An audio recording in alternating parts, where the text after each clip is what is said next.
Sí, profe. Sí, Sí, sí. profe. Bueno, antes de comenzar vamos a ver algunas cuestiones relacionadas con lo que estamos hablando. Bueno, ahí hace una pregunta. ¿Qué ocurre con el radio atómico en los grupos 13, 14, 15, 16, 17? Los grupos que se denominan junto al 18, que es el de los gases nobles, son los 6 grupos que se denominan del bloque P, porque ahí se completan los orbitales P, si ustedes ven la configuración electrónica, desde el boro hasta el neón, hasta el neón, si bien digo, se completan completan el nivel 2P. Y el tema acá está en relación a esa propiedad que hablamos, que es el radio atómico. En sentido descendente, en los grupos, ¿qué ocurre con el radio atómico en el segundo periodo desde el boro al flúor? Es decir, en sentido horizontal. Disminuye. Claro.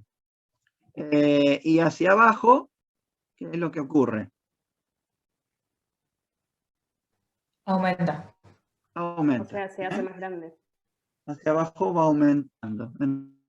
Entonces, después se hace una pregunta de en cuál sentido es más notable la variación. O sea, en cuál sentido al moverme de un átomo, de un elemento a otro, es más grande la variación. Y eso se puede ver en una tabla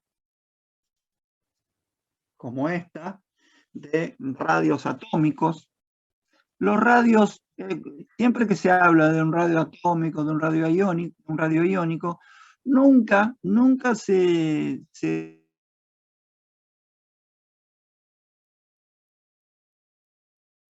el radio de una esfera es la distancia del centro hacia la superficie externa de la esfera.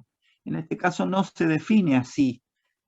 Normalmente los radios atómicos y los radios iónicos se definen en función de distancias entre núcleos, porque esos son los valores que se pueden determinar experimentalmente. O sea, no se puede determinar experimentalmente el radio individual de un átomo o de un ion.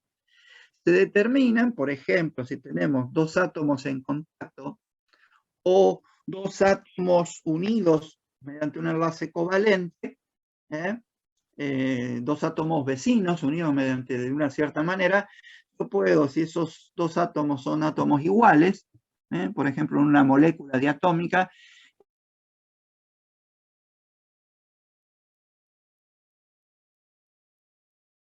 era que como están en contacto, de alguna manera, o están enlazados, están uno al lado del otro, entonces esa distancia se la divide por 2. En este caso ahí, si este par de átomos iguales es una molécula, el radio se denomina R-COV, dice ahí, es un radio covalente, pero nunca se expresa individualmente, sino en este caso como la mitad de la distancia internuclear. Hecha esa aclaración, aparecen en tablas radios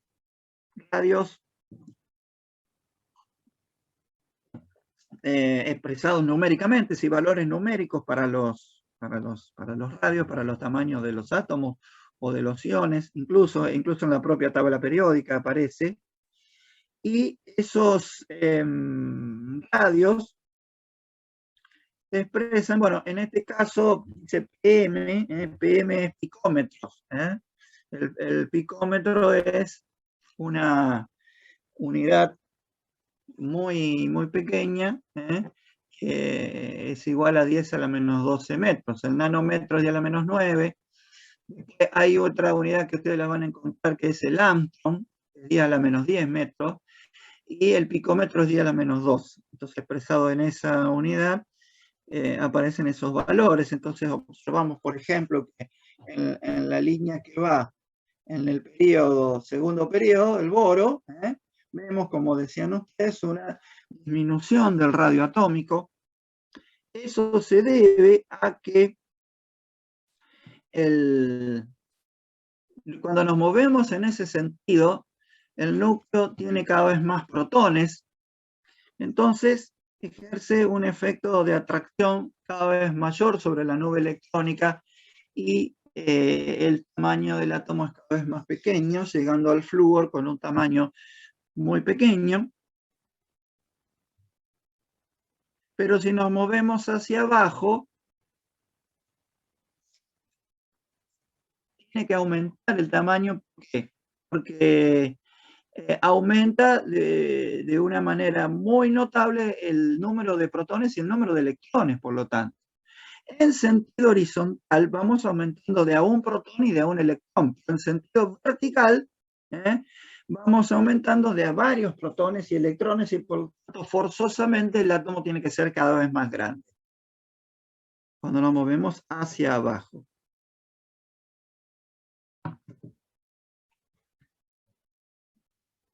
Y esa variación, ese aumento hacia abajo es mucho más notable al pasar de átomo a átomo que en el sentido horizontal. Por ejemplo, del boro al carbono disminuye de 88 a 77, o sea, no es un porcentaje muy alto. Pero del boro al aluminio, o sea, hacia abajo, en su grupo, en el grupo del boro, hay un aumento de 88 a 143. Es decir, es un aumento de un porcentaje muy alto. Entonces, ese aumento de tamaño, por ejemplo, como decíamos, del flúor al cloro o del oxígeno al azufre, tiene importancia muy grande. El flúor tiene estado de oxidación -1 solamente porque es el átomo más electronegativo. Debido a que, obviamente, los tamaños disminuyen hacia la derecha y disminuyen hacia arriba, porque dijimos que hacia abajo aumenta, entonces hacia arriba disminuye, llegamos al flúor con un tamaño muy pequeño, una muy alta electronegatividad, una muy alta tendencia a tomar electrones. Cuando nos movemos hacia abajo, del flúor al cloro, por ejemplo, del oxígeno al azufre, del nitrógeno al fósforo, ese aumento de tamaño impacta en las formas o las variantes que puede tener desde el punto de vista químico ese átomo. Por ejemplo, una disminución de electronegatividad que implica la posibilidad de tener estados de oxidación positivos. En el azufre vamos a encontrar muchos estados de oxidación positivos, como se muestra en esta tabla. Ahí hay en esta tabla aparece una recopilación de los números de oxidación más importantes del azufre, comenzando por el -2, que es el mínimo. Fíjense que, bueno, si ustedes se fijan en la tabla periódica, a ver, fíjense en la tabla periódica, los que la tengan a mano, ¿cuál es la configuración electrónica del azufre?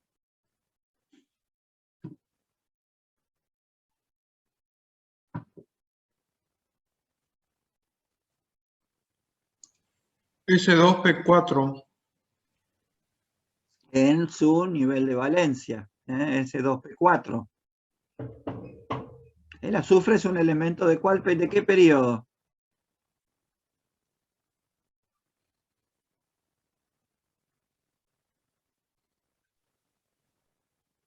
¿Cuál es el periodo del azufre? Periodo 3, ¿no? 3. El tercer periodo. El tercer periodo, exactamente. S2P4. Nivel de valencia. Nivel clave para entender la relación del átomo, el vínculo o los enlaces del átomo con otros átomos. P4. ¿Cómo es la distribución P4? Son 3 orbitales P, obviamente. ¿Cómo se distribuyen los electrones, esos 4 electrones P?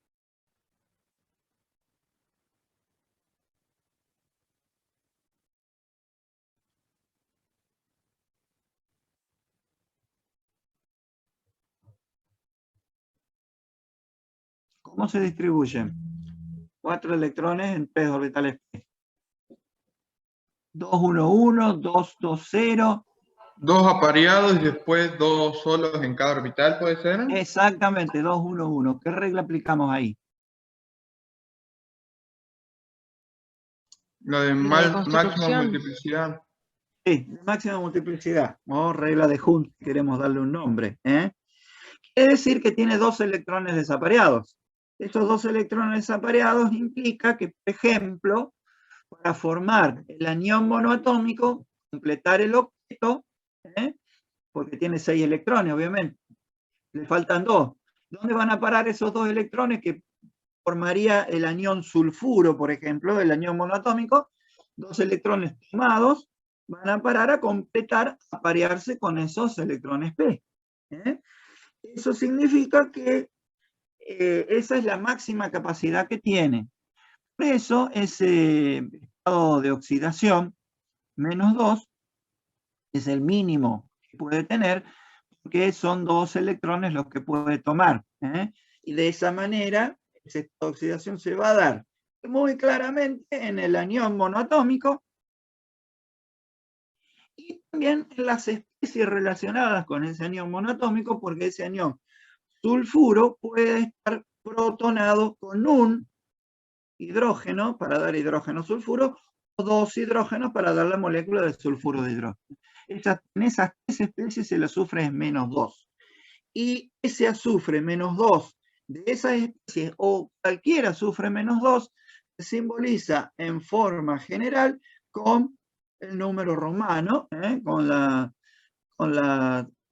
digamos, con el agregado. Los romanos no tenían números negativos, pero bueno, le ponemos número romano, le ponemos un menos 2 adelante. Entonces, azufre, S mayúscula, menos 2 entre paréntesis, con número romano, significa genéricamente a todos los azufres, a todos los átomos de azufre con estado de oxidación menos 2.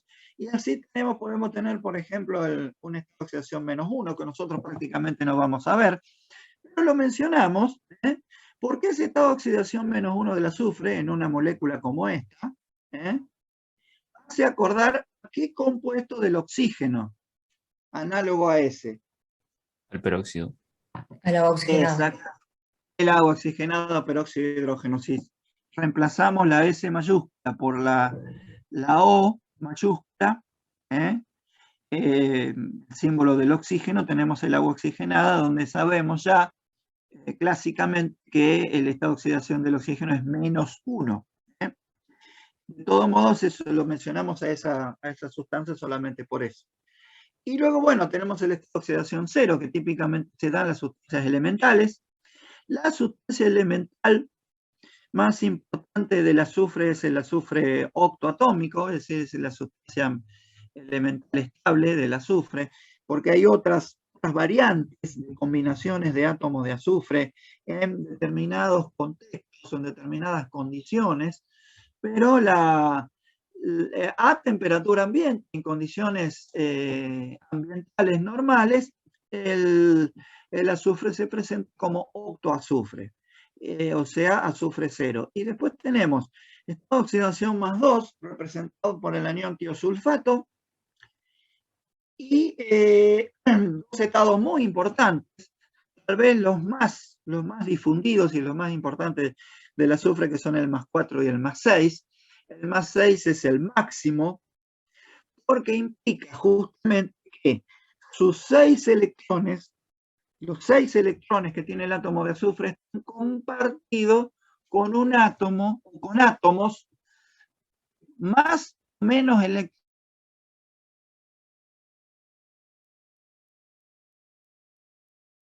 Más electronegativos. Exactamente, tiene sus 6 átomos, sus 6 electrones, todos los electrones que dispone de valencia, compartidos con átomos más electronegativos, típicamente oxígeno o eventualmente flúor.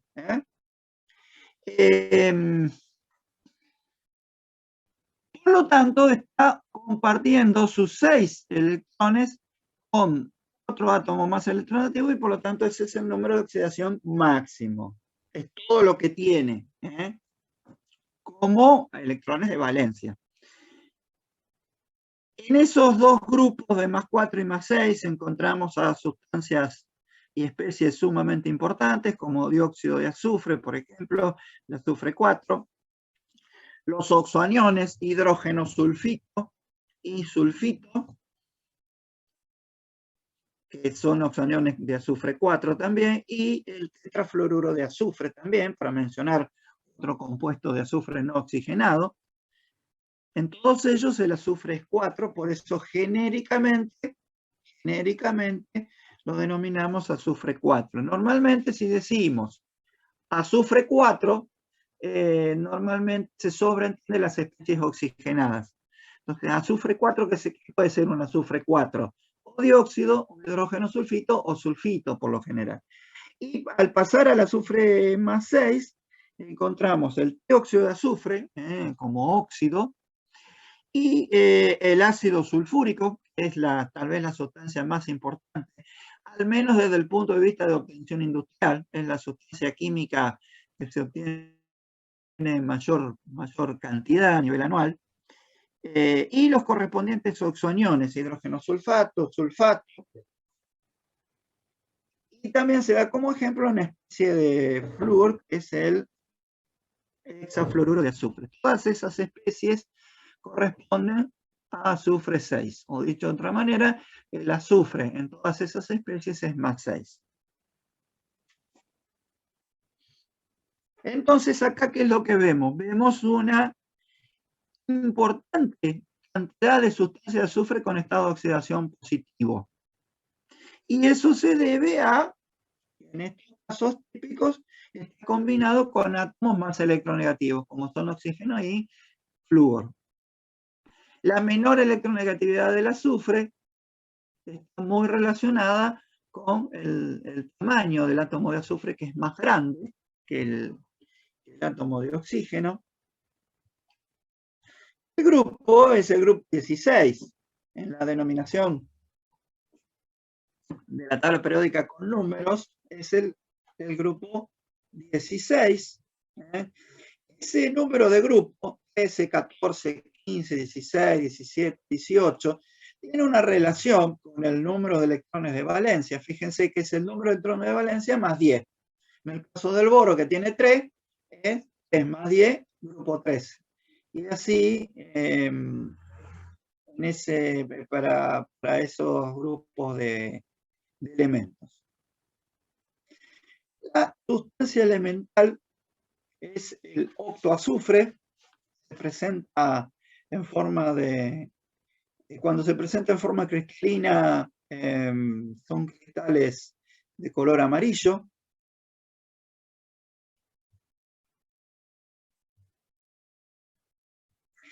El octoazufre tiene una importancia estratégica muy grande porque es una de las materias primas para la obtención de ácido sulfúrico.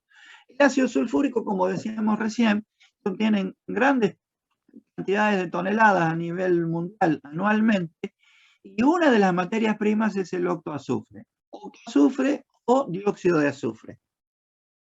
Y por eso que es tan importante tener el dióxido de azufre, el octoazufre, por ejemplo, a partir de sulfuros, o también se lo suele encontrar azufre menos 2, principalmente como sulfuro de hidrógeno, en el gas natural. Entonces es muy importante recuperar y además sacarle el azufre, porque el azufre en general es un componente perjudicial de los derivados de petróleo, que como ustedes saben, en su gran mayoría son combustibles, nafta, queroseno, gasoil, combustibles más pesados, fracciones más pesadas que son combustibles industriales. La presencia de niveles altos o relativamente altos de azufre es muy problemático, no solo a nivel del propio equipo, sino a nivel fundamentalmente por las emisiones, porque la combustión, al quemarse ese combustible que tiene azufre, una sustancia que tiene azufre, produce dióxido de azufre, y eso va a la atmósfera y contribuye a la contaminación de la atmósfera. Entonces prioritario, por un lado, desulfurar los petróleos o los cortes de petróleo, y por otro lado, tratar de, si es posible, pasarlo a azufre elemental, que es una valiosa materia prima para la obtención de ácido sulfúrico. El azufre 8, en realidad, podemos nombrar de manera corta como octoazufre o de manera más completa como ciclo octoazufre, para dar cuenta, para expresar el hecho de que es una molécula cíclica. Es decir, los átomos forman una estructura cerrada en forma de un anillo octogonal plegado. Visto así como estaba ahí en la imagen, está visto de perfil. Fíjense que hay un ángulo, azufre, azufre, azufre, entre 3 átomos de azufre. Recuerden que los ángulos en estructuras químicas se expresan entre 3 átomos. 3 átomos dan o determinan un determinado ángulo, o sea que es una estructura, por eso es una estructura de tipo plegada o en zigzag, que si se la observara, se la pudiera observar desde arriba, bien desde arriba, tendría los centros de esas esferas determinarían un octógono.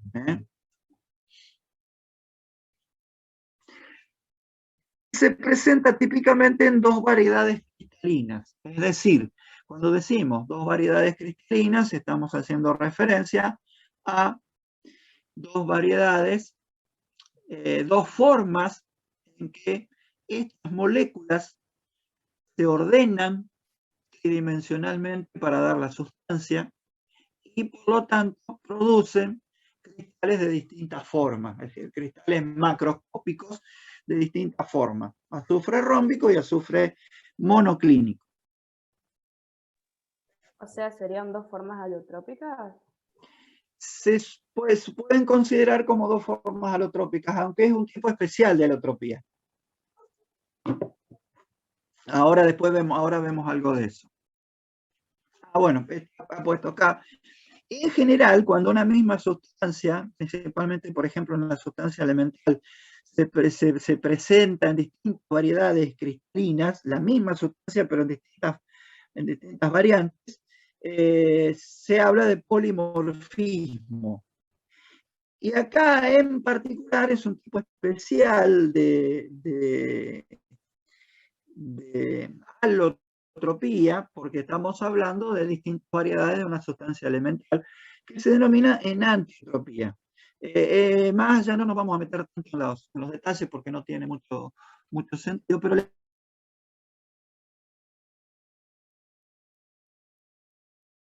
diferente. Pero es un tipo de alotropía diferente al que presenta, por ejemplo, el oxígeno. O sea, la alotropía que presenta el oxígeno es a través de 2 sustancias diferentes de oxígeno y ozono. En este caso es la misma sustancia elemental en distintas formas cristalinas. O sea, es un tipo diferente de alotropía. Algunos autores prefieren no llamarlo alotropía, entonces buscan otros nombres. Pero bueno, de todo modo lo que nos interesa es que la sustancia se presenta en este caso en distintas variedades, pero es la misma sustancia elemental, a diferencia de la alotropía que presenta el oxígeno. Pero sí se puede considerar una forma de alotropía. Estas 2 variedades se presentan a distintas temperaturas, o sea, si se forma el azufre, el octoazufre, lentamente a temperatura ambiente, se obtiene la forma rómbica. Pero si la forma rómbica se va calentando muy lentamente para que las moléculas azufre 8 se vayan reacomodando, va a llegar un momento a una temperatura que se llama de transición o de cambio de variedad cristalina, que acá está expresada como 95,6 Celsius, o sea, de temperatura ambiente, muy lentamente hasta llegar a esta temperatura. Cuando llega a esta temperatura, las moléculas terminan de reacomodarse y adquieren otra estructura cristalina que es la monoclínica. El tema es que si seguimos aumentando la temperatura, en algún momento esperamos encontrar el punto de fusión, porque estamos en estado sólido. El punto de fusión llega a aproximadamente 119, 120 grados.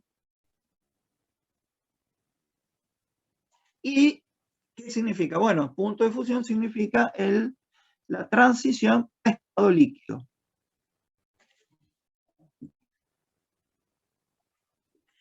Y como dato, digamos, más bien informativo, si se sigue aumentando la temperatura, ese líquido se mantiene como líquido, pero llega un momento en que a una cierta temperatura, recuerden que aumento de temperatura implica un aumento de todos los tipos de movilidad molecular.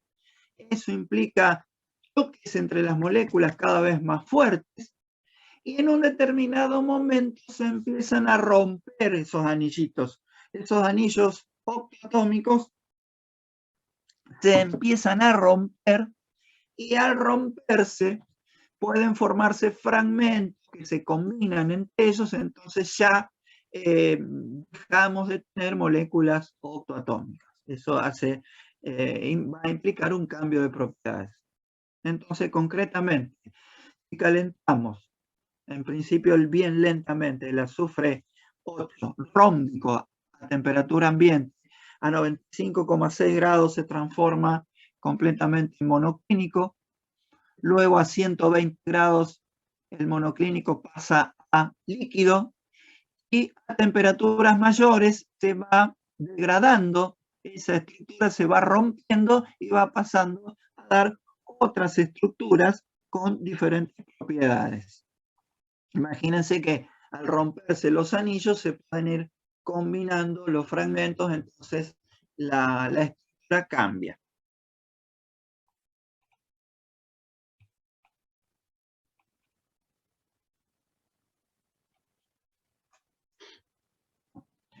En cuanto a propiedades químicas, suele ser común que las sustancias elementales reaccionen con otras sustancias elementales.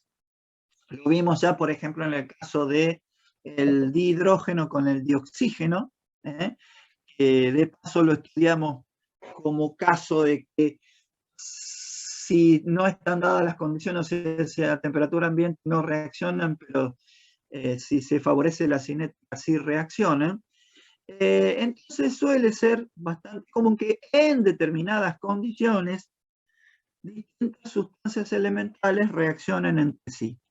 Por ejemplo, con metales reacciona con casi todos, al menos los más comunes.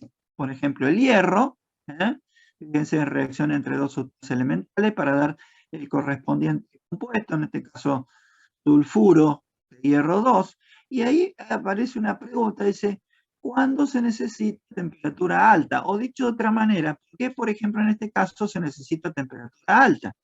Porque nosotros decimos, bueno, queremos hacer reaccionar hierro sólido con azufre. Pero decimos, bueno, lo primero que deberíamos hacer, yo tengo digo, bueno, ¿cómo los pongo en juego? Entonces lo primero que se me va a ocurrir es, por ejemplo, si son sólidos, ponerlos a reaccionar en estado molido, o sea, lo más finamente dividido posible, porque en ese caso se favorece la velocidad. Pero además, si yo mezclo simplemente hierro en polvo con azufre en polvo y hago una mezcla que se llama una mezcla muy, muy buena, muy íntima, no va a haber reacción. Necesito el otro factor siempre presente, siempre importante, lo vemos hasta en la sopa, es la temperatura. En este caso, temperatura alta. Temperatura alta. Y entonces ahí pregunta, ¿cuándo se necesita temperatura alta? O, de otra manera, ¿por qué necesito temperatura alta? Para favorecer ¿cuál aspecto? El cinético. El aspecto cinético. Recuerden que una forma de estudiar las reacciones químicas es decir, bueno, estudiar hasta dónde llega la reacción química, es decir, de alguna manera decir, bueno, yo pongo en reactivos y me interesa que reaccionen lo más que se pueda. O sea, que es una conversión lo más grande posible de los reactivos. Idealmente que haya uno limitante, ese es el caso ideal. Si hay uno limitante, se agota y hasta ahí es lo más que puede llegar la reacción. O llega a un punto de equilibrio donde no se agotó ninguno de los reactivos. Entonces, me interesa hasta dónde llega la reacción. ¿Qué conversión de reactivos hay? Y ese aspecto es un aspecto que se denomina termodinámico. Y está, digamos, lo podemos estimar con el valor numérico de la constante, del desgaste, del potencial normal, etcétera, según corresponda. Y está el otro aspecto, que es el aspecto cinético. El aspecto cinético está relacionado con el mecanismo, o sea, la factibilidad de que al arrancar de la reacción se vayan dando la o las etapas necesarias para llegar a los productos.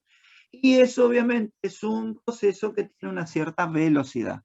Ese otro aspecto es el aspecto cinético, o sea, la velocidad con la que se llega al estado final. O sea, en el estado final, que es un estado normalmente de equilibrio, ¿cuánto se convirtieron de los reactivos? ¿Hasta dónde llegó? Si están favorecidos los productos o si están favorecidos los reactivos. Y por otro lado, ¿con qué rapidez, con qué velocidad llega? Y entonces, desde ese punto de vista, ¿qué es lo importante? Saber que podemos manejar ciertas variables para lograr que la reacción sea más rápida, porque eso es lo que normalmente queremos, que la reacción sea rápida. Entonces, un factor era ese que decimos, se nos ocurre moler lo más finamente posible estos dos reactivos, en este caso que son sólidos, mezclarlo lo más íntimamente posible. Ahí ya estamos, digamos, implicando, poniendo en juego un factor que favorece la cinética, pero está el otro gran, enorme factor que es la temperatura. Y normalmente la temperatura alta es la que favorece la cinética, porque la temperatura alta, la idea ¿cuál es? Mayor temperatura, mayor movilidad de las unidades que forman los reactivos, y eso implica mayor posibilidad de que los choques o los contactos de esas unidades den como resultado la formación de productos. Entonces, la temperatura alta es normalmente, o suele ser en algunos casos, un factor decisivo para que la reacción tenga una velocidad importante. Después, otros ejemplos con no metales, y ahí aparecen varios ejemplos en distintas condiciones. Y en general, se hace necesidad de temperatura alta, salvo en algunos casos en donde, si ustedes vieron los videos del flúor que colocaron en el entorno, o también el video del cloro con el sodio, van a ver que en ese caso no es necesario calentar, no es necesario temperatura alta, porque la reacción espontáneamente arranca con una gran velocidad, y hay algunos casos en donde directamente la reacción, cuando yo pongo contacto reactivo, ya reacciona. Pero otros necesitan que se modifiquen los factores cinéticos para que la reacción sea rápida. El azufre se puede oxidar, obviamente. El azufre está en un estado de oxidación intermedio. Esa es una consideración que ustedes van a ver muy seguido. Si una especie química tiene algún átomo en estado de oxidación intermedio, en principio, teóricamente al menos, ese estado de oxidación puede aumentar o puede disminuir, con lo cual podría funcionar como oxidante o como reductor. En este caso, se está mostrando que el azufre, el octazufre con distintos reactivos, como son el ácido nítrico, por ejemplo, puede ser oxidado a los estados de oxidación más altos. Normalmente los estados de oxidación a los que se puede oxidar el octazufre pueden ser +2, +4 o en este caso +6. En este caso con un oxidante fuerte como es el ácido nítrico, o también con ácido sulfúrico concentrado, y como se expresa ahí, tanto el ácido nítrico como el ácido sulfúrico concentrados para darle más fuerza oxidante. Fíjense que en un caso se lo oxida, se lo está oxidando a azufre 6 y en el otro caso se lo está oxidando a azufre 4.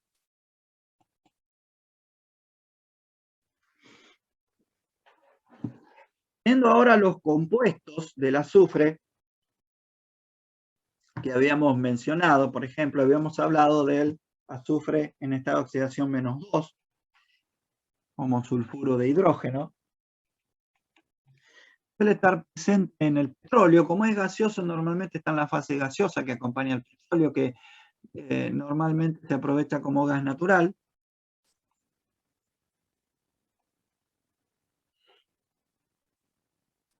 Y en el laboratorio se puede obtener fácilmente mediante la reacción de sulfuros de hierro, por ejemplo, azufre -2, obviamente necesito azufre -2 como materia prima, por ejemplo, sulfuro de hierro 2,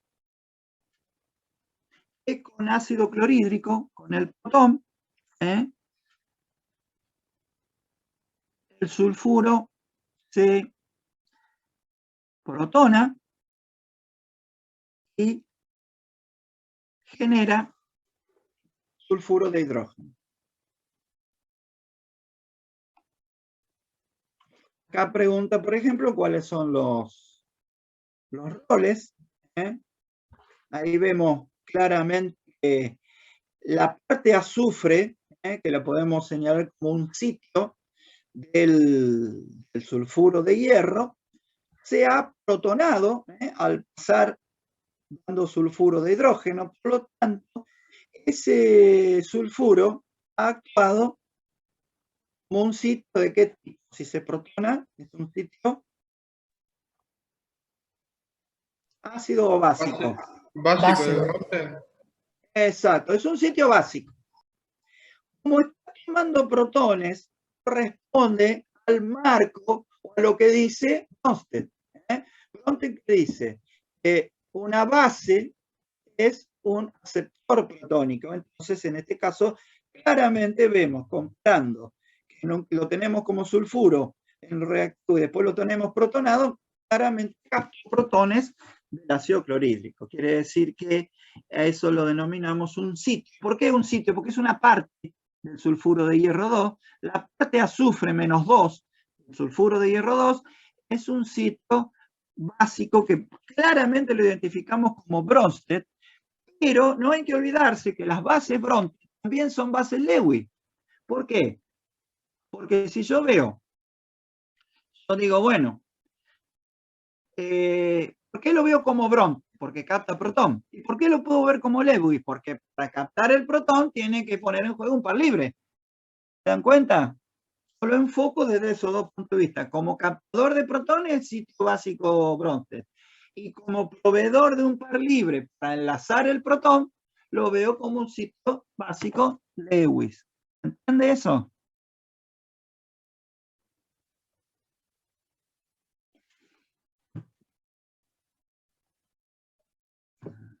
¿Se entiende? ¿Me escuchan?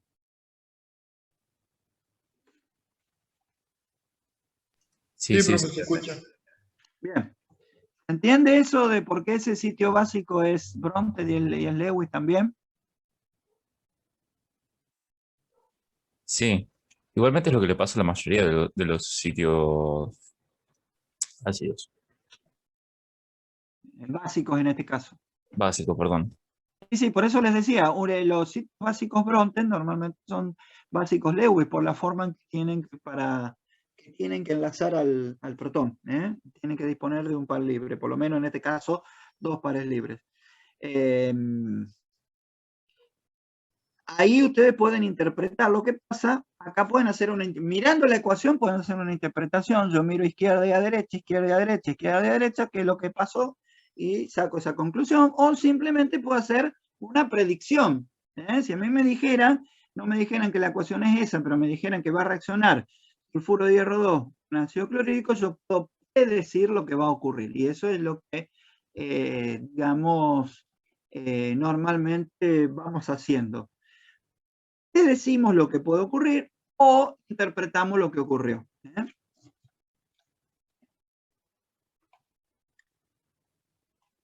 Bueno, este esquema es un dispositivo muy simple para producir el sulfuro de hidrógeno y utilizarlo, por ejemplo, en un tubo de ensayo o un tubo con salida lateral, con un tubito lateral. Ahí se colocan los reactivos. Normalmente este simbolito, el circulito tachado significa calentamiento, un calentamiento suave para activar la reacción, para que la reacción arranque, para evitar lo que se llama el retardo de la reacción. Y el gas generado, que es el sulfuro de hidrógeno, es conducido hacia otro recipiente, en este caso un tubo de ensayo común, en donde se lo pone en contacto, por ejemplo, con una fase líquida, y de esa manera se dice que se lo hace burbujear. De la misma manera que si uno, tan simple como decir, si uno del sorbete, en vez de aspirar, uno sopla, produce lo que se llama un burbujeo, y esas burbujas se ponen en contacto, el gas en el interior de esas burbujas se pone en contacto con el reactivo que está en solución en esa fase líquida.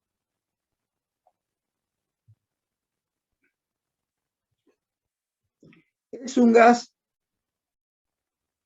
en condiciones ambientales, o sea, por eso lo ponemos como gas en las ecuaciones químicas, a pesar de tener mayor masa molecular que el agua.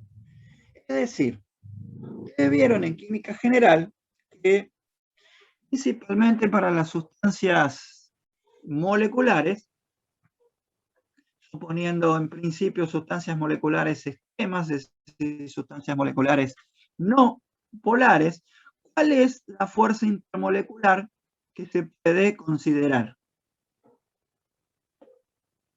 entre moléculas no polares?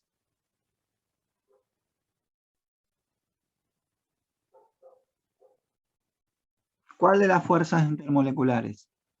Es una fuerza de Van der dispersión Waals. puede ser, profe? ¿Cómo? De dispersión. Exactamente, la de dispersión, que se denominan fuerzas de dispersión, fuerzas de London, son fuerzas de tipo dipolo instantáneo, dipolo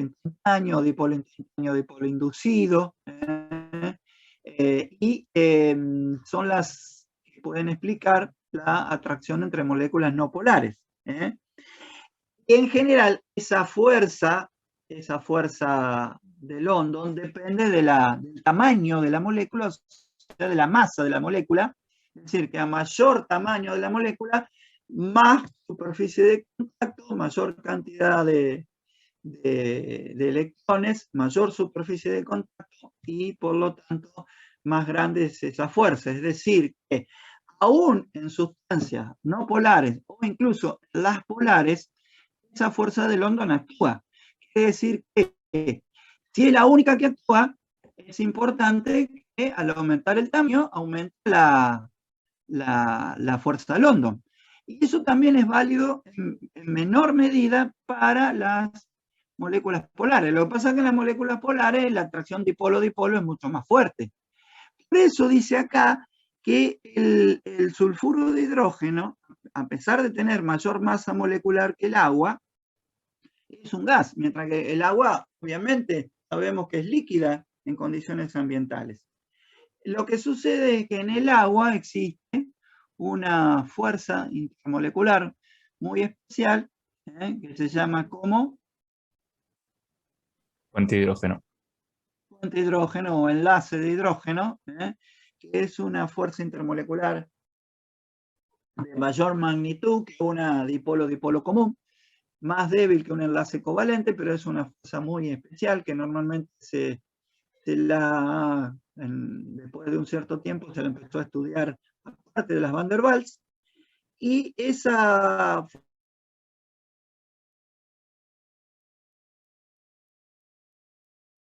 sulfuro de hidrógeno y el agua, aunque de todos modos tienen cosas en común. O sea, la molécula de sulfuro de hidrógeno es igual, es angular, igual que la del agua.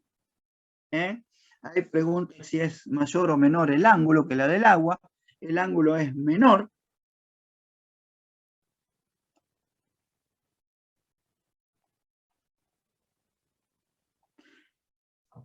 Y desde el punto de vista químico, es muy importante el hecho de que el sulfuro de hidrógeno es un ácido Bronsted, o sea, sus hidrógenos pueden ser cedidos, aunque es un ácido débil, es un ácido bastante débil. Recuerden que el concepto de ácido débil o fuerte es un concepto relativo. No existe un ácido fuerte o débil en términos absolutos, sino depende en qué contexto está, frente a quién está o en qué solvente está. Normalmente, si el solvente es agua, no se especifica que se trate de solvente agua. O sea, si no se dice, se sobreentiende que el solvente es agua, entonces en este caso se dice, como en el caso del sulfuro de hidrógeno, que el ácido es débil. Pero el ácido es débil, es medio acuoso, lo cual significa a su vez una constante de equilibrio pequeña.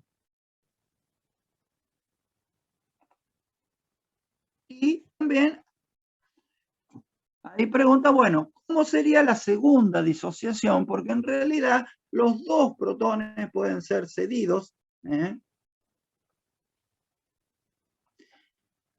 Y se da el hecho de que la constante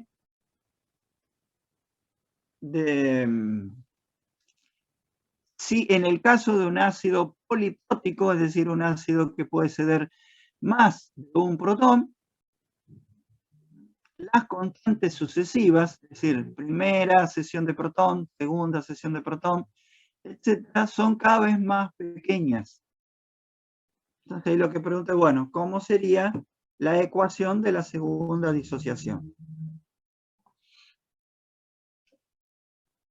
Y obviamente, como es un dador protónico, reaccionará con la base típica. La base más estable que puede existir en medio acuoso es el ion hidróxido. El ion hidróxido es la base más fuerte que puede existir en condiciones estables en medio acuoso. O sea, con esa es una base típica y obviamente para que aparezca el hidróxido tenemos que tener una solución de hidróxido de sodio o hidróxido de potasio.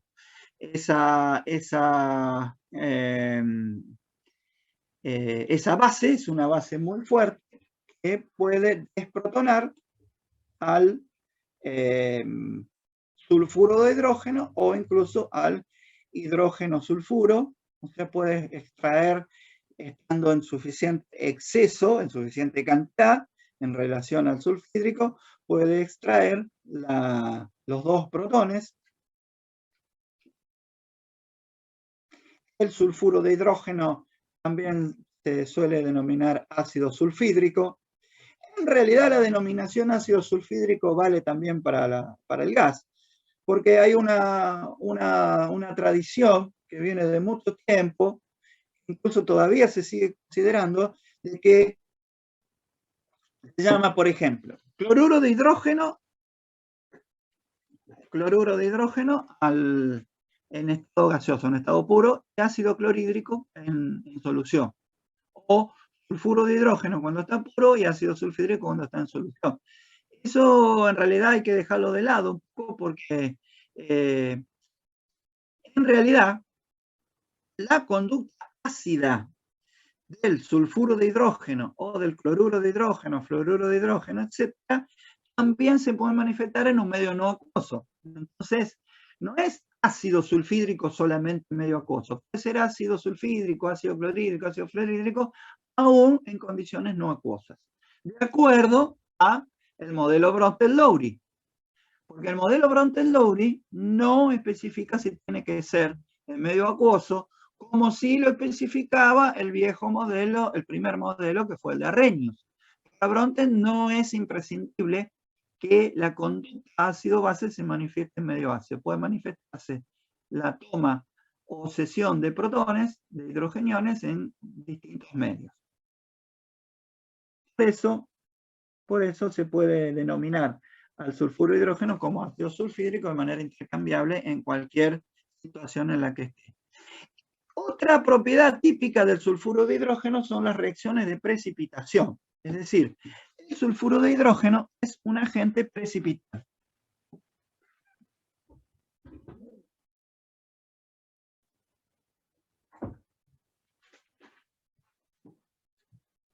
Es decir, forma sulfuros poco solubles a través de su anión, que es el anión sulfuro. Por ejemplo, con cationes positivos. Si uno tiene, por ejemplo, un catión positivo en solución, una solución, por ejemplo, de sulfato de cadmio 2, y le hacemos burbujear, como habíamos visto en el tubito, el sulfuro de hidrógeno generado en otro recipiente, se observa la formación de un sólido, o sea, se observa el enturbiamiento, el sistema se hace heterogéneo, por decirlo de otra manera, y observamos la formación de un sólido que es el sulfuro de ese catión. M puede ser cadmio, puede ser cobre, puede ser zinc, en general son cationes de metales de transición o eventualmente de post-transición. Los metales de post-transición son los que están debajo de la derecha de los de transición y debajo de la escalera. Y todos esos cationes, transición o post-transición, algunos cargados también, dan sulfuros, en general son muy poco solubles, y eso se refleja en el muy bajo valor de KS, el muy pequeño producto de solubilidad que poseen estos sulfuros. Acá propone como ejercicio qué roles le podemos asignar a los reactivos. Eso es como ejercitación para ustedes. Y además, el sulfuro de hidrógeno tiene una conducta redox como agente reductor exclusivamente. ¿Por qué? Y porque, como ustedes ven en las clases prácticas, cuando el átomo que es digamos, candidato a oxidarse o reducirse, solo puede oxidarse o reducirse, o sea, es mínimo o máximo, se le puede pasar una de las dos cosas solamente. En este caso, el azufre menos 2, por ser valor mínimo el menos 2, solo se puede oxidar. Por lo tanto, solo puede actuar como agente reductor, es decir, que lo podemos denominar agente reductor exclusivo. O sea, es exclusivamente, solamente agente reductor. O puede actuar solamente como agente reductor. Por ejemplo, sin ir más lejos, frente al propio oxígeno del aire, que produce dióxido de azufre, o sea, se oxida de -2 a +4.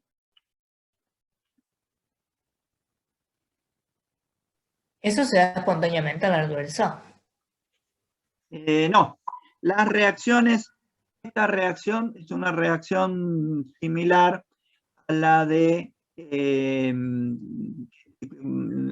combustión de la hornalla, del gas, de la hornalla de la cocina. Claro. Necesita condiciones cinéticas muy estrictas, es decir, muy de alta temperatura, por ejemplo, una chispa, una llama o eventualmente algún catalizador. En la alta atmósfera existen mecanismos bastante complejos, mecanismos catalíticos bastante complejos, pero lo normal es que por simple mezcla de los dos reactivos no ocurra reacción. Se tiene que producir con un inicio de la reacción. Y normalmente la combustión, típica reacción de un combustible con un comburente, que es el oxígeno, de compuestos de azufre, produce dióxido de azufre, o sea, produce azufre 4. No produce prácticamente nada del otro gran dióxido, otro importante óxido del azufre, que es el dióxido de azufre. O sea, normalmente en la combustión se produce solamente dióxido de azufre. Ahí también pregunta, bueno, ¿cuáles son los roles asignados a los reactivos?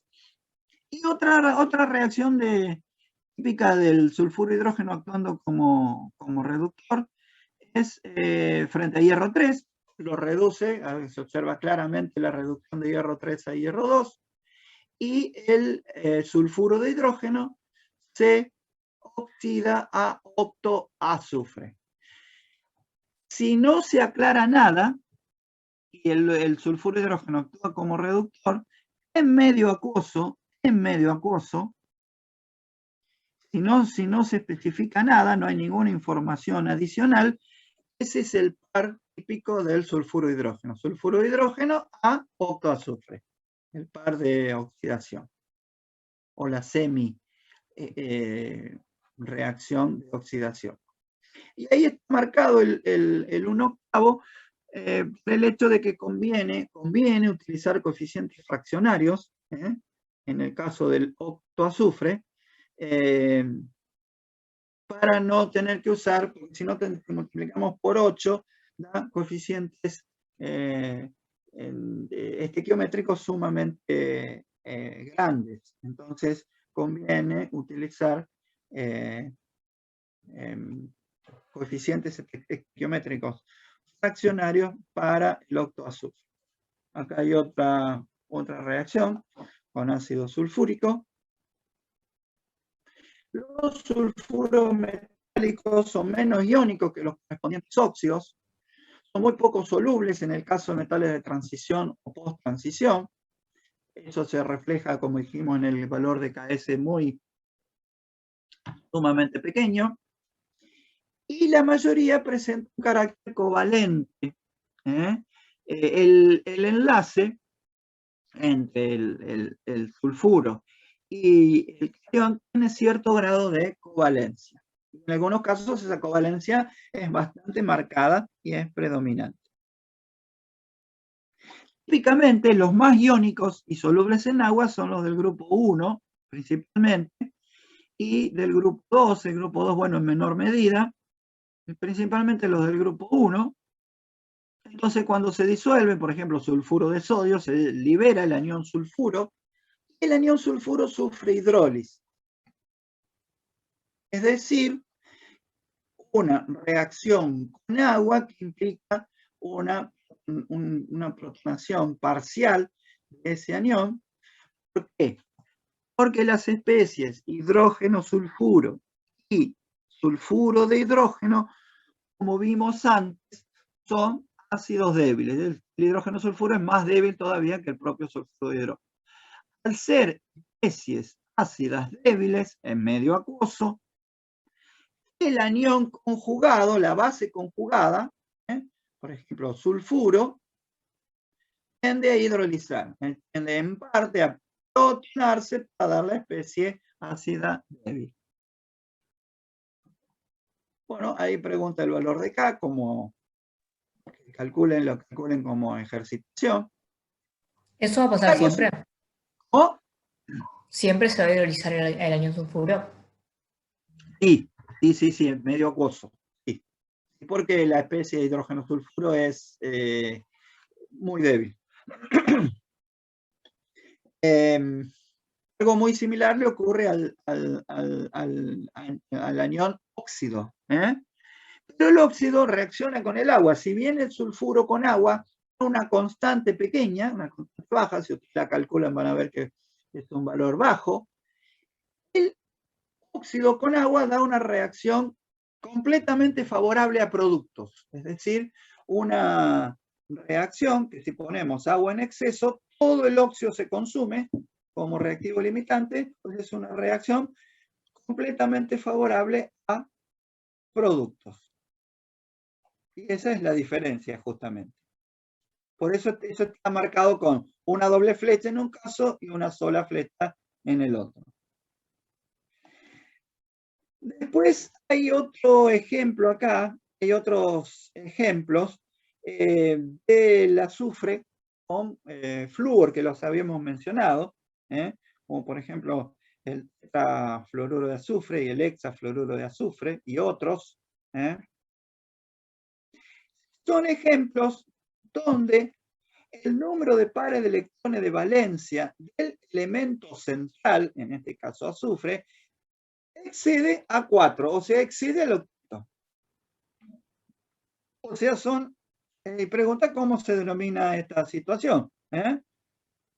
Habíamos dicho que eso es un caso de hipervalencia.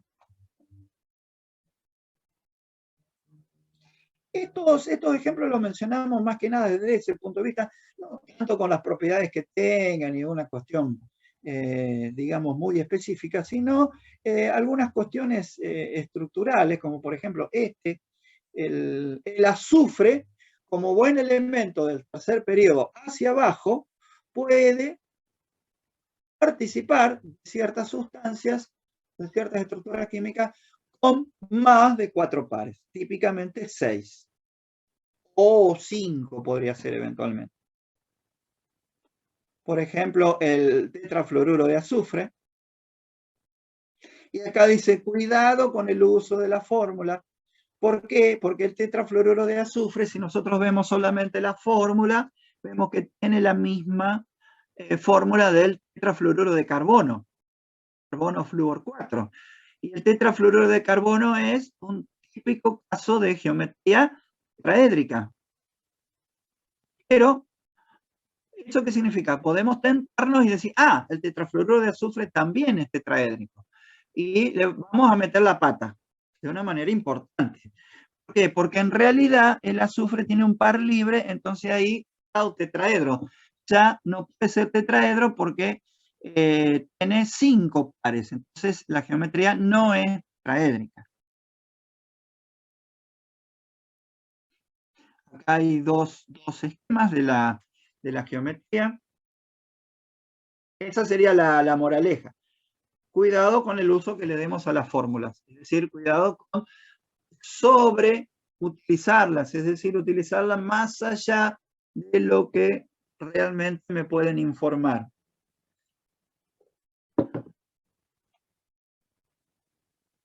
Y el caso del hexafluoruro de azufre, bueno, viene a cuento acá, o lo vemos por el hecho de que es una geometría octaédrica, al igual que la de los complejos octaédricos. O sea, la geometría octaédrica no solo se da en los complejos, sino en ciertas estructuras químicas no complejas. Y después, bueno, otras estructuras un poquito más complicadas, como la de este otro. Bueno, después preguntan, como ejercitación, ¿cuáles son los estados de oxidación del azufre? Y luego viene una diapositiva. Un segundito a la diapositiva anterior. ¿Oh? Sí. Gracias. Bueno. Luego se muestra una diapositiva que es solo a los fines de remarcar cómo un mismo concepto puede explicarse de diferentes maneras.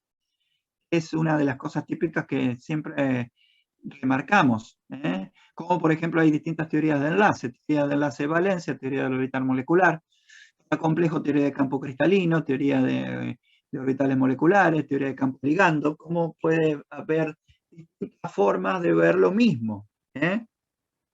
Y eso se da en ciertos modelos de hipervalencia, o sea, ciertas formas de explicar esas estructuras como la del tetrafluoruro de azufre, del hexafluoruro de azufre, que tienen el azufre con más de 4 pares.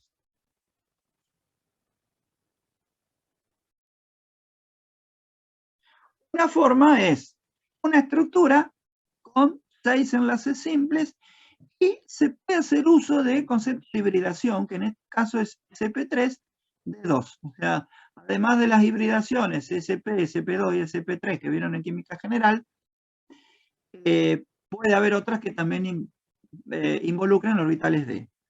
Nosotros vemos no tanto como hibridación, sino la estructura, la vemos de esta manera.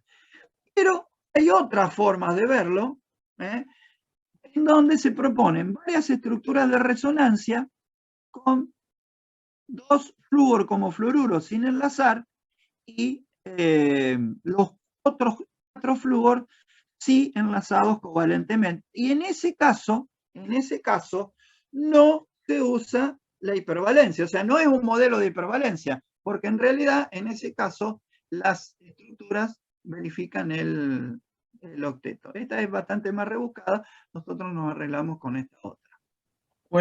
En el caso de la segunda, ¿cuál sería la unión? ¿Cuál vendría a ser la unión? Los 4 flúor que de la izquierda son enlace covalente y los 2 fluoruros están unidos mediante enlaces iónicos por atracción de carga, simplemente electrostático. Es bastante rebuscado, pero algunos han llegado a esa conclusión.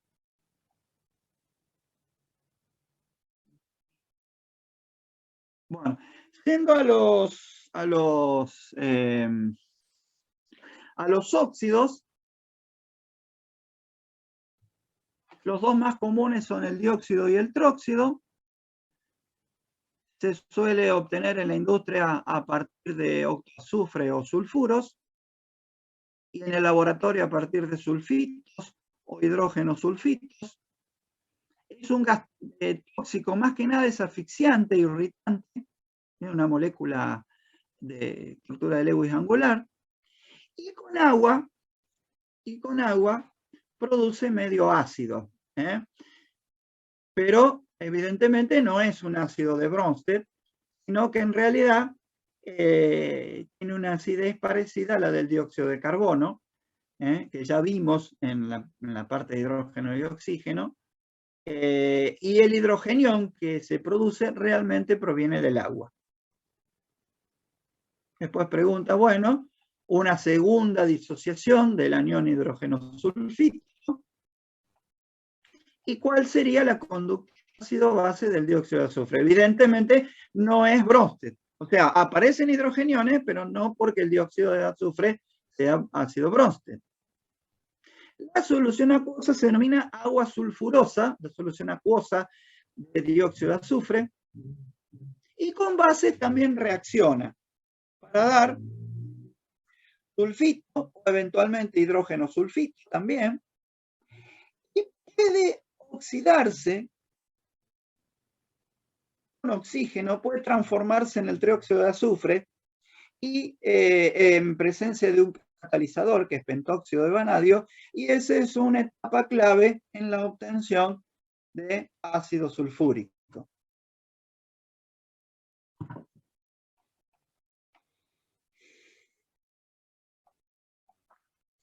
En medio acuoso, el azufre 4 se oxida a azufre 6, actuando como reductor, obviamente, y se reduce a azufre 0, o sea, octoazufre, actuando como oxidante. Esa es una regla general de conducta del azufre 4.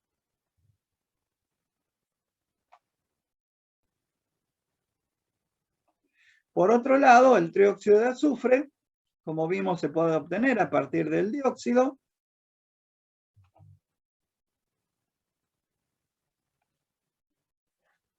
cuando está en estado gaseoso, o sea, las moléculas libres presentan una típica estructura plana, además trigonal plana, pero cuando lo tenemos en estado sólido, por ejemplo, estado sólido puro, sin presencia de agua, a través de los dobles enlaces puede formar ciertas estructuras donde se combinan 3 o más moléculas individuales.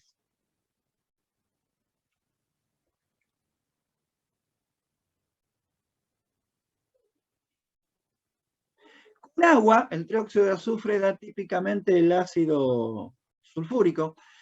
Es una reacción extremadamente recontra exotérmica, muy exotérmica, y con el propio ácido sulfúrico, si el dióxido de azufre se lo pone en contacto, se lo burbujea en ácido sulfúrico, se disuelve y se cree que forma otras especies, como por ejemplo el ácido pirosulfúrico.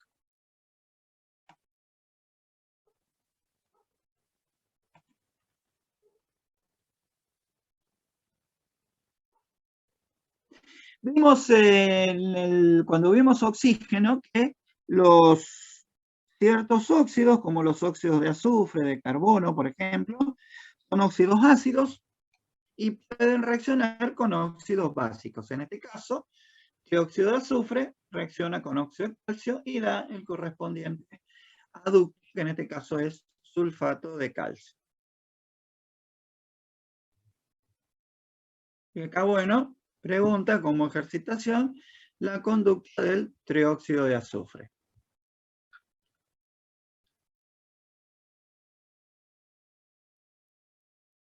El dióxido de azufre, al igual que el trióxido de azufre con agua da ácido sulfúrico, el dióxido de azufre debería dar ácido sulfuroso. Es decir, los oxoácidos típicos del azufre deberían ser los oxoácidos derivados de ambos óxidos, el sulfuroso y el sulfúrico. Pero cuando se pone en contacto dióxido de azufre con agua, el dióxido de azufre prácticamente no se consume muy poquito. O sea, el dióxido de azufre sobrevive en agua, forma una solución, queda en solución, y esa solución se llama agua sulfurosa, que contiene dióxido de azufre y además contiene en pequeñas concentraciones los productos de su interacción con agua a través de constante pequeña. Hidrogenión, como vimos antes, eso le da acidez al agua sulfurosa. Hidrógeno sulfito, sulfito. Y se forma algo de ácido sulfuroso, molecular, pero en muy baja concentración, una concentración tan baja que prácticamente no se lo puede detectar. Por lo tanto, en una solución de agua sulfurosa, las especies principales son dióxido de azufre, que es la especie principal, y agua, obviamente, que es el solvente. ¿Esto por qué? Porque en el método de predicción que ustedes ven en las clases prácticas, el punto de partida es la determinación de las especies químicas, y ese paso es vital. Poder determinar cuáles son las especies iniciales para arrancar con la predicción.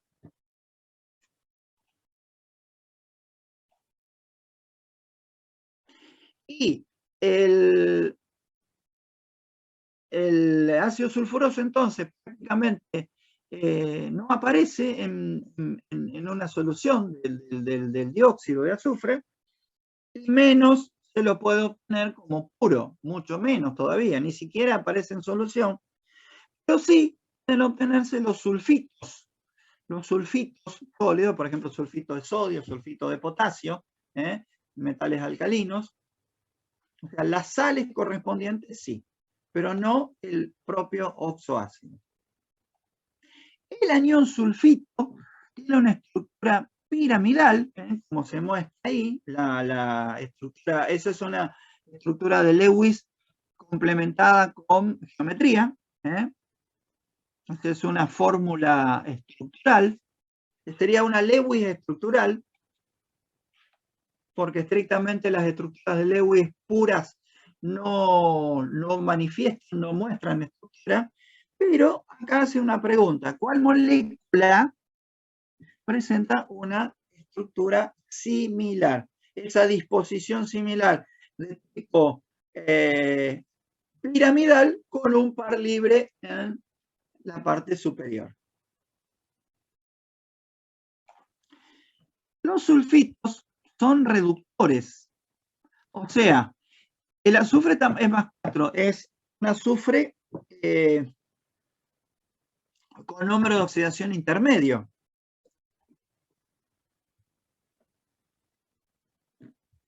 Por lo tanto, teóricamente pueden actuar como agentes oxidantes o agentes reductores.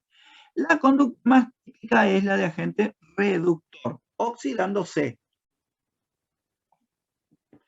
Por ejemplo, oxidándose a que dijimos que se oxida el azufre 4 a azufre 6.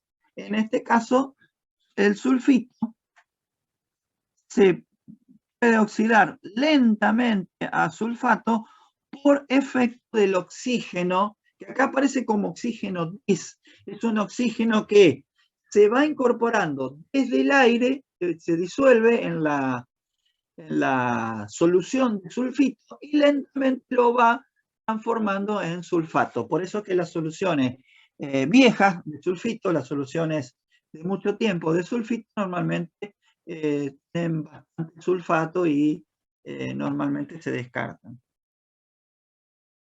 Bueno, y eso es una manifestación de una evidencia de la inestabilidad de las soluciones de ion sulfito. Es decir, la inestabilidad del ion sulfito en solución en presencia de oxígeno que lo va oxidando lentamente. A su vez ahí pregunta si una solución de ion sulfito es ácida o es básica. Esto también para que practiquen ustedes.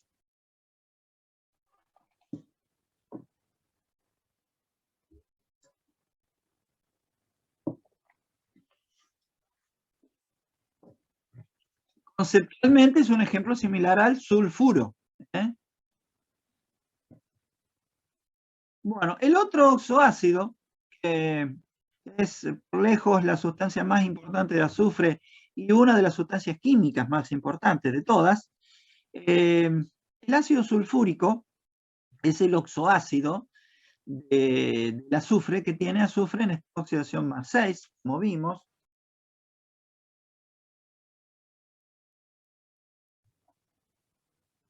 El método actual, que de todos modos lleva varios años de obtención, es un método denominado de contacto, que tiene como paso clave la oxidación del dióxido de azufre. El dióxido de azufre sí o sí es una materia prima necesaria en el método de obtención.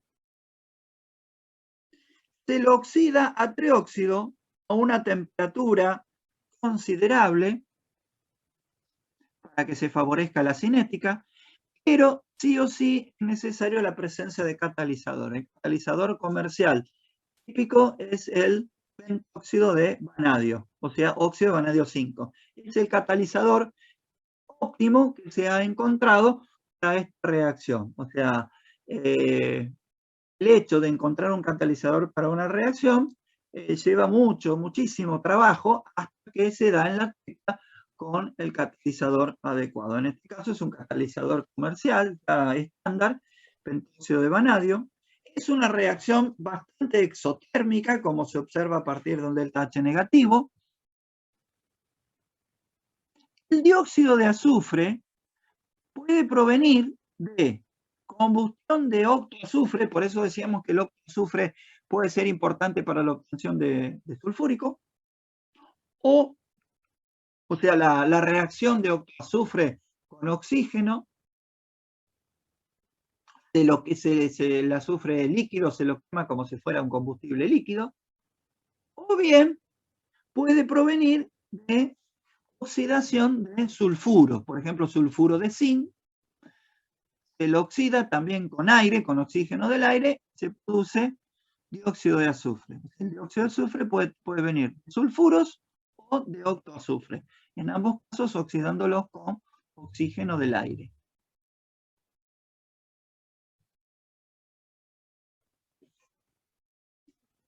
Esa es una etapa entonces importante del método de contacto para obtención de azufre. Y después uno dice, bueno, si el dióxido de azufre con agua da el oxoácido, da sulfúrico, y bueno, es fácil, ponemos en contacto de alguna manera el trióxido de azufre con agua. De que el agua chorree por venga una lluvia de agua que vaya cayendo, digamos, se vaya filtrando a través de un lecho, y el trióxido se insufla por abajo y se van poniendo en contacto. Pero resulta, como dijimos hoy, la reacción de trióxido de azufre con agua es extremadamente exotérmica. Extremadamente exotérmica, y eso la hace inmanejable. Es decir, la reacción directa de trióxido con agua para dar sulfúrico, si bien se obtiene sulfúrico, desde el punto de vista práctico es improcedente, es muy dificultosa, porque es tan exotérmica que es muy difícil de controlar el calor generado. Entonces, esos problemas se evitan haciendo burbujear el trióxido de azufre, contactando el trióxido de azufre, no en agua pura, sino en una solución que ya tiene ácido sulfúrico. En ese caso la reacción es mucho más manejable, es exotérmica pero es más manejable. Se considera que se forman distintas especies de azufre, como por ejemplo el ácido pirosulfúrico, y a su vez esa solución sulfúrico tratado con dióxido de azufre es así, ese medio ahora sí se contacta con agua y se produce el sulfúrico producto definitivo. O sea, en vez de contactar trióxido de azufre directamente con agua, lo contacta primero con sulfúrico y después sí con agua.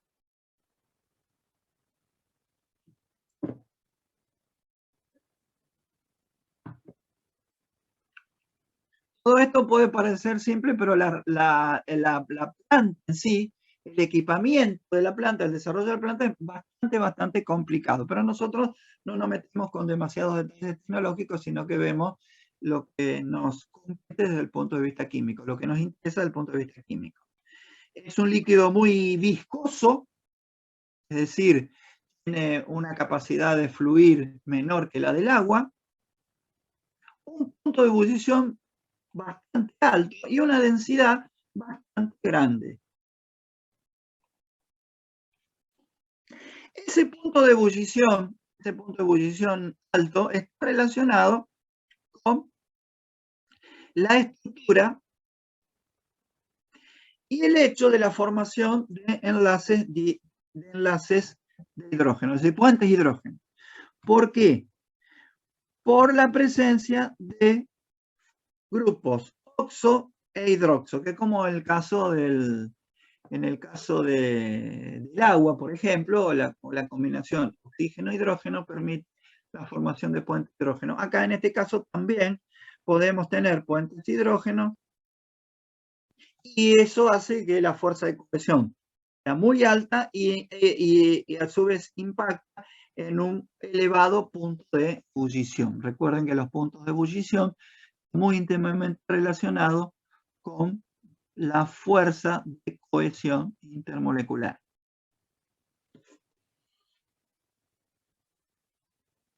Ahí aparece otro modelo, este modelo, el típico modelo de esfera y barras.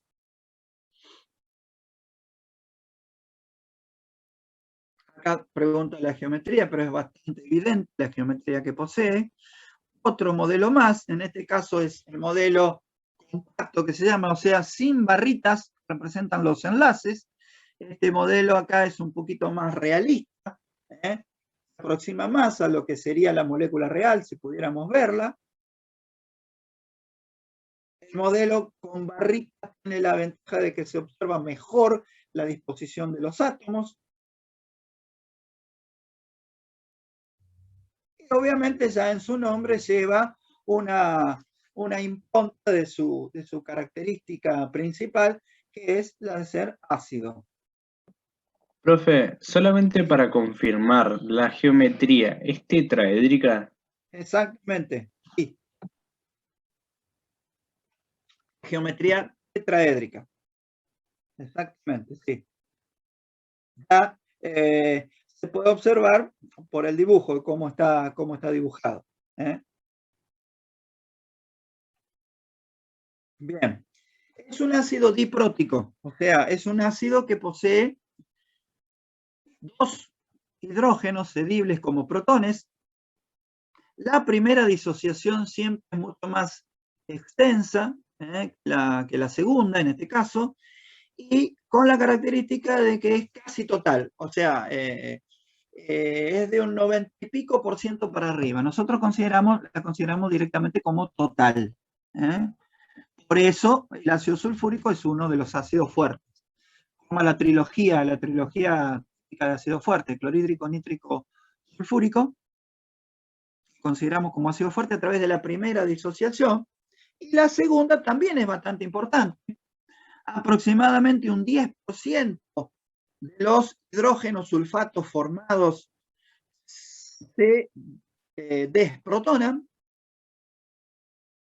o también se puede ver a través de un valor de constante relativamente alto, 10 a la menos 2, una constante bastante alta para una segunda disociación, fundamentalmente, pero la mayor concentración de protones está provista por la primera disociación. Obviamente va a reaccionar con bases. Sí. Entonces, en el caso de que tengamos que hacer una predicción y tengamos hidrógeno sulfato, ¿no iría completamente disociado? O sea, lo tendríamos que poner completo. Suponete una sustancia que provista en el sistema hidrógeno sulfato de sodio, decir, por ejemplo, vos, una sal de hidrógeno sulfato. Por ejemplo, claro. Bueno, es un ácido, lo considera como ácido bronce. Conducta ácida bronce. Tiene un hidrogenión para ceder.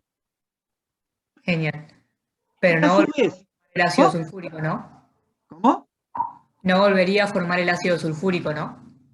No, es base bronce, exactamente. El cloruro, el nitrato que vienen de ácido, el hidrógeno sulfato que vienen de un ácido fuerte, no son base bronce justamente porque el ácido es fuerte. Y a su vez, si es una solución de ácido sulfúrico, para el planteo de especies es hidrogenión e hidrógeno sulfato. Hidrogenión, hidrógeno sulfato. No hidrogenión y sulfato. Las especies principales, solución de ácido sulfúrico, son hidrogenión e hidrógeno sulfato. Reacciona con base, no solo a través del protón que cede en primera disociación, sino a través del propio hidrógeno sulfato también. Bueno, recién acabamos de mencionar la conducta química del hidrógeno sulfato.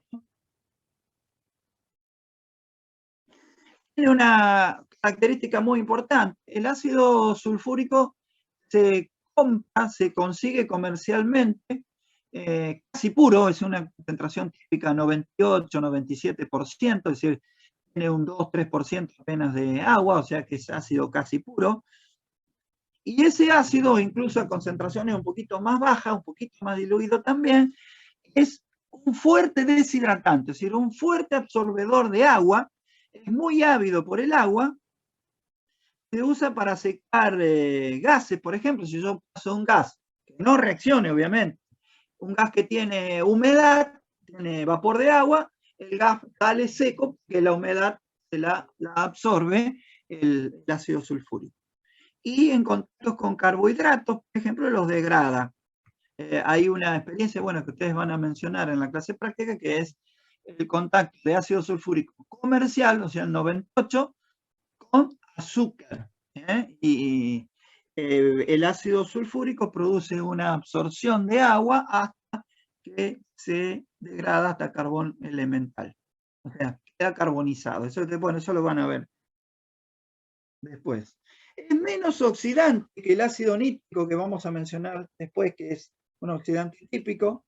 Los productos dependen de la temperatura y la concentración y pueden ser dióxido de azufre o sulfuro de hidrógeno, que a su vez se puede oxidar a octoazufre. Ahora bien, el ácido diluido en realidad es el hidrogenión el que actúa como oxidante. Y en el ácido concentrado, o sea, a medida que consideramos ácido sulfúrico cada vez más concentrado, empieza a actuar como oxidante el azufre 6 del hidrógeno sulfato, o sea, el hidrógeno sulfato. Átomos centrales de especies químicas en estado de oxidación alto hacen que esa especie química sea un fuerte candidato a ser un fuerte oxidante. O sea, cuanto más alto es el número de oxidación de un átomo en una especie, más tendencia va a tener a reducirse y esa especie tenderá a ser oxidante, normalmente oxidante fuerte. En el caso en que es muy diluido o a una cierta concentración baja, al ser el hidrogenión el que actúa como oxidante, pregunta, en este caso, ¿a quién se parece? Se parece al ácido clorhídrico, porque el ácido clorhídrico, el protón del ácido clorhídrico es, de cierta manera, aunque con usos en condiciones limitadas, con ciertos metales, por ejemplo, puede actuar como oxidante. En ese caso, entonces, el ácido sulfúrico diluido se parece al ácido clorhídrico. Después, bueno, aparecen algunas reacciones con no metales, por ejemplo, ácido sulfúrico concentrado con carbono, lo pasa a dióxido de carbono y se reduce a dióxido de azufre, o bien con el propio octoazufre también lo oxida a dióxido de azufre, como habíamos visto antes. Bueno, acá dice obtener por método de un electrón como ejercitación. Todas las reacciones que ustedes vean las pueden ejercitar en cuanto a roles, conductas químicas y balance en método-ion-electrón, por ejemplo, o cálculo numérico también. Y bueno, después habla de... Bueno, me va a quedar... Después habla algo de los sulfatos, son las sales, obviamente, del ácido sulfúrico, sulfatos e hidrógenos sulfatos. Van a mencionar también el ácido sulfúrico comercial con ciertos metales, sufre un fenómeno que se llama pasivación, es decir, es un ataque inicial que luego se detiene.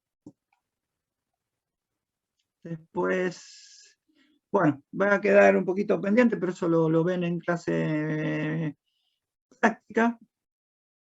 Una consideración de una especie que es el sulfato, anión persulfato, peroxidisulfato, que de acuerdo a la fórmula el azufre debe tener número de oxidación más 7, pero el máximo es más 6, o sea que no puede ser más 7. ¿Qué es lo que ocurre? Que en realidad, cuando hacemos la sumatoria a partir de la fórmula, consideramos a los 8 oxígenos como menos 2, en realidad hay 2 que son menos 1, cosa que mirando la fórmula no lo sabemos. Sí lo sabemos si hacemos la estructura.